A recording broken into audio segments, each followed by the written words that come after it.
কিসের উপরে? বিশাল বড় সাগর আর মহাসাগরের উপরে ইবলিস শয়তান তার সিংহাসন নিয়ে বসা। প্রতিদিন সকালবেলায় শয়তানগুলোরে মানব রাজ্যে পাঠিয়ে দেয়, যা তোরা মানব রাজ্যে চলে যা, যে মানুষকে ওয়াসওয়াসা দেয়, ওয়াসওয়াসা দিয়ে খারাপ কাজ করা। সারাদিন খারাপ কাজ করার পরে কি কি ওয়াসওয়াসা দিল, কি কি খারাপ কাজ মানুষের মধ্যে ঘটালো, সন্ধ্যাবেলায় সব শয়তানে সেই ইবলিসকে বয়ান শোনায়।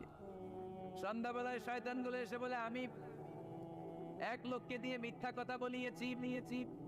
আরেক শয়তান বলে, আমি নামাজ কাজা করিয়েছি এক আল্লাহর বান্দাকে দিয়ে। আরেকজন বলে, আমি ওজনে কম দিয়েছি। আরেকজন বলে, আমি সুদের ব্যবসার মধ্যে টাকা লাগানোর ব্যবস্থা করে দিয়েছি। এক একজন এক একটা ওয়াসওয়াসা দিয়ে আল্লাহর মুমিন বান্দাদেরকে ধোঁকা দিয়েছে। এগুলোর ফিরিস্তি এসে সব শয়তানেরা ইবলিসকে